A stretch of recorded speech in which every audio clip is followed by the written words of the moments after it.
The art of war दुनिया की पहली सेल्फ हेल्प बुक है। मूल रूप से यह लगभग 500 ईसा पूर्व में बांस की पट्टियों पर अंकित मिली थी। तो आप जान सकते हो कि यह किताब कितनी पुरानी है। और आगे देखते हैं कि आज के समय में इस किताब की आवश्यकता क्यों है। इस किताब में सफलता पाने के लिए कैसे टाइमलेस विजडम एक ताकत है, यह सलाह सम्राट और कमांडर्स को दी गई है। यह किताब ईस्टर्न और वेस्टर्न थॉट्स का संकलन है, जहां ईस्टर्न स्ट्रेटजीज फोकस करती है साइकोलॉजिकल थॉट स्ट्रेटजीज को अपनाने में, जो लड़ने से पहले ही जिता दे, और विनिंग विदाउट फाइटिंग, लड़े बिना ही जीत जाए। वहीं वेस्टर्न स्ट्रेटजीज फोकस करती है प्रतिद्वंदी को उलझाने में।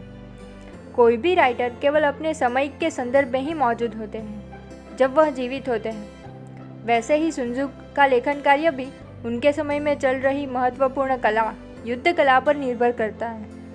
सफलता के उनके विचार मुख्यतः बुनियादी मूल्यों, रचनात्मक विचारों और अच्छी रणनीतियों के बारे में है।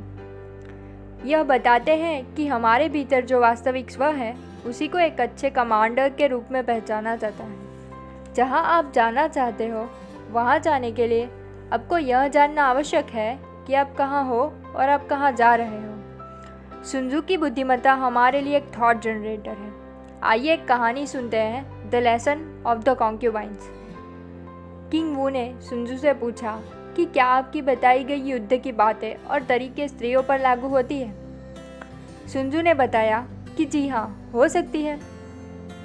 तभी सुन त्सु ने अपनी बातों की साबिती देते हुए 180 सुंदर स्त्रियों को बुलाकर 2 हिस्सों में बांट दिया, और दोनों हिस्सों में एक एक स्त्री को नेता के रूप में चुना गया।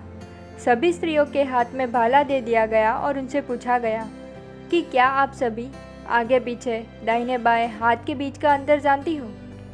स्त्री के हाँ कहने पर सुन त्सु ने जारी रखा कि जब ड्रम की आवाज़ आए तो आंखें सामने की ओर और सीधे देखना है।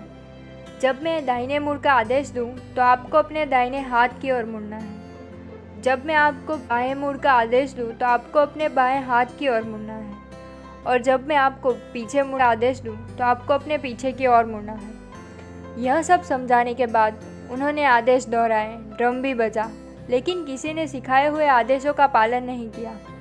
सब फूटकर हंसने लगी। इसलिए सुन त्सु ने वापस अपनी बात बताते हुए कहा कि इसमें मेरी गलती है। इसीलिए उन्होंने सभी नियम दोबारा समझाए और फिर से ड्रम बजाए गए, कमांड्स दिए गए, लेकिन इस बार भी वह सब हंसने लगी। तो इस बार सुन त्सु ने आदेश दिया कि इन दोनों हिस्सों की नेताओं के सिर काट दिए जाए। राजा ने मना किया, फिर भी उन्होंने सर कटवा दिए, क्योंकि जब नियम अच्छे से समझाए गए थे फिर भी पालन न करना, यह मेरी गलती नहीं है। गलती इन नेताओं की है जो अपनी भूमिका ठीक से निभा नहीं पाए।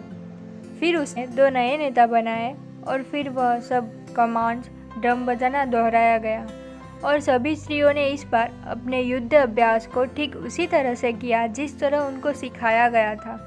चारों ओर मुड़ते हुए पूरी तरह से ड्रिल मार्च किया। इसे देखने के लिए राजा को बुलाया गया कि वह अब परीक्षण करने आ सकते हैं। सैनिक अब पूरी तरह से अनुशासित हो चुके हैं, लेकिन राजा ने आने से इनकार कर सेना को वापस अपने शिविर में लौट जाने को कहा। यह जानकर सुन त्सु ने बड़े शांत स्वभाव से कहा, यह राजा केवल शब्दों का शौकीन है, वह उसे कार्यवाही में नहीं ला सकता। यानी कि शब्दों की बड़ी बातें करना जानता है, पर एक्शन में लाना नहीं। इस कहानी से हमें अनुशासन, कमांड संरचना, भूमिका निभाना, कर्तव्य के मूल्यों की सीख मिलती है।